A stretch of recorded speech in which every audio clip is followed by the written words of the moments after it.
sapa sing gawe warudaya kanggo kendhat wong.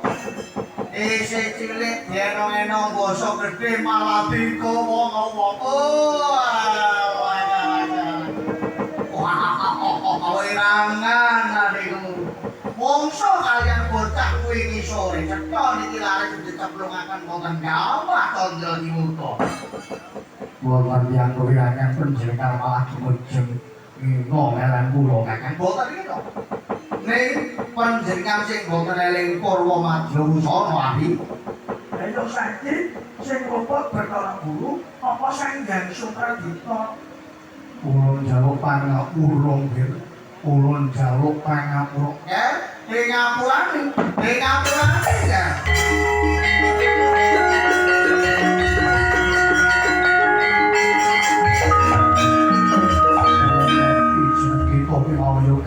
Bersana lan janita yogane bersana sembatutan lawan Raden Janaka bisa mikul dhuwur mendem jiwasmane wong tuwa nggih mikul dhuwur tumindake wong tuwa sing elek ora ditiru yen mendem jero tumindake wong tuwa sing elek ora ditiru ning becike kuwi mau watake wong tuwa sing kanggo tuakan ya watak sing tuakan angkara murka bukine candala ken yen kaya mangkono Suradita Aku sago ngapurane paman kowe jenenge manungsa ya ngendonan mimpi agama-agama iki wis majikan ngapura-ngapuranan ya nggih nanging aja kesamaran ya nggih jeneng iki bakal tak paringi jimat asma Wisanggendi utawa ling sanggeni karana lapasah Prabawa panas kawah candra dimurka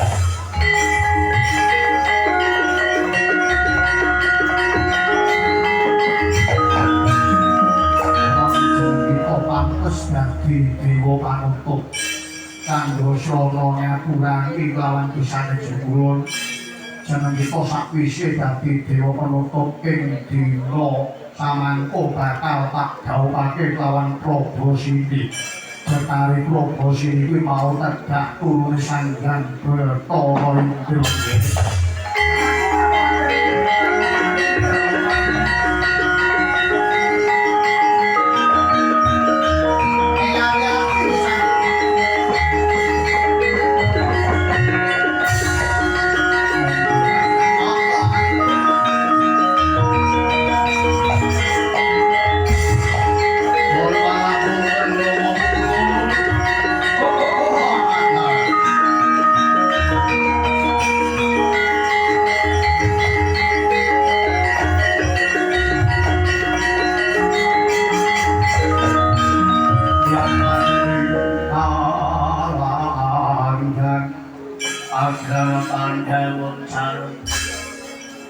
dengan lirakaku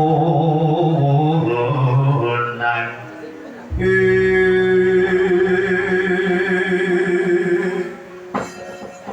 kalau widati wopo yomo dimati baiki yomo dimati malah ngejak meneh kalau widati opo Nur pangapunten mulai panjenengan badhe njodohaken antaraning Wisanggendi lan Prabasini kula boten saged trima awit ingkang wayah putra kula Yama Dewa Saudya Gandrung kaliyan Prabasini Rama kula nyuwun tulung kanthi sanget ampun ngantos Wisanggendi dawuh kaliyan pun Prabasini awit kula menika awrat kaliyan anak kula Yama Dewa menawi panjenengan boten nuruti sadinten sungkawanipun anak kula bener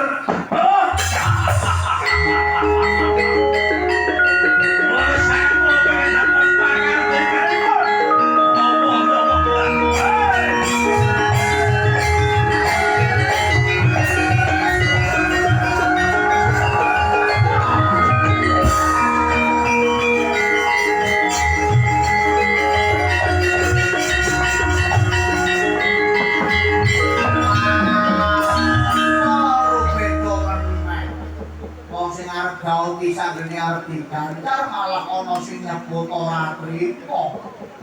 yen ora kelakon murid karo probosine malah arep ngamuk malah rebutan wong wadon.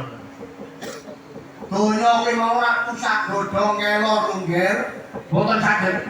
Kula niku ngincer probosine wit umur 10 tahun niki.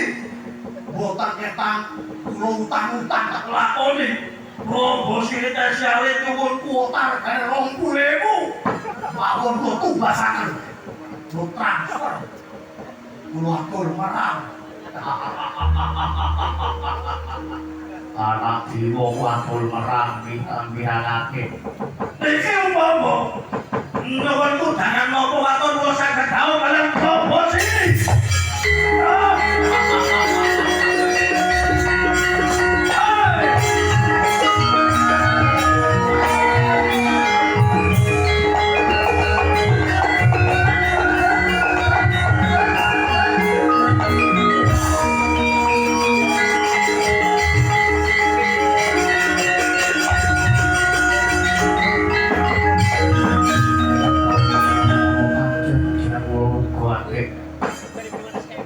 Manggalih perkara titah Marcawada. Manggalih napa melih ati guru?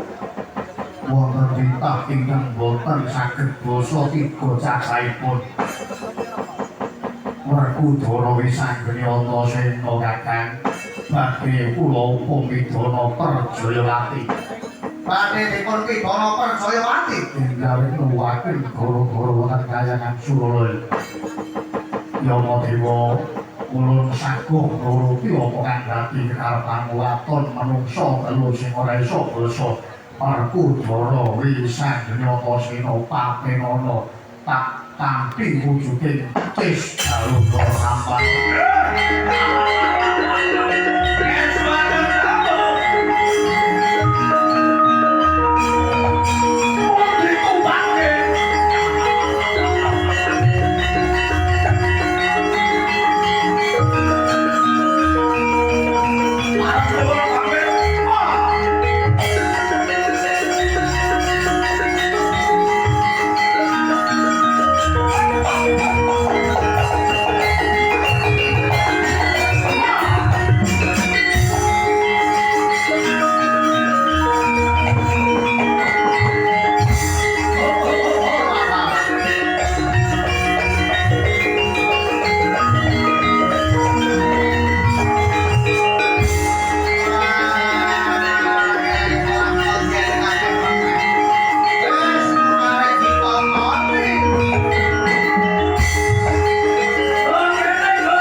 Mirang-mirang nengok, arep mirang-mirang apa muda meles, ya.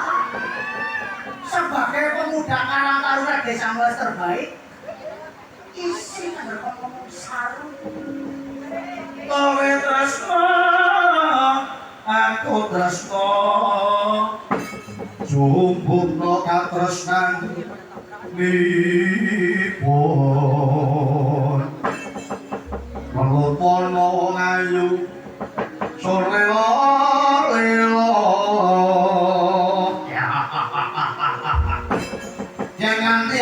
daun bunga manoto suku penggaliku bu. Nek kabeh syarate kok. Kalau terima kok mati ini menungso telu sing ora iso basa aku boro. Ana seno Bisa geliko. Ngadap dulu. Bisa geliko depate ini mau jadi gampang apa? Ngomong tak jadi ngelakoni angel lho. Apa ngene ngelakoni sing satset iki ora mesti uteke nyandak. Ora mesti ngelakoni lakon sing aja satset uteke nyandak angel lho. Umpamane mandar laras iki kan jadi konten mergane mikir temenan dia. kaya ngono sawet.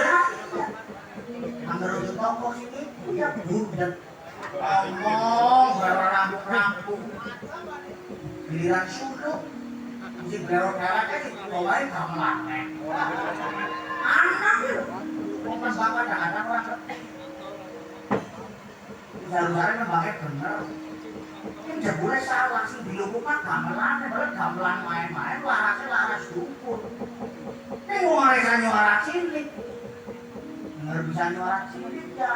Otak sakit cilik. Oh iya toh ya iya. Angkat sakit kembang. Dengan kali kurang pas ini apa? Loh. Apa wani ini ada anak-anak kerja kok cuma bisa gini apa dari rabot? Belik. Aku sepiro wong ampuh gini apes. Wong pinter gini lali mati dari aku. Wis Wis bawa tes tahu karo kagunane.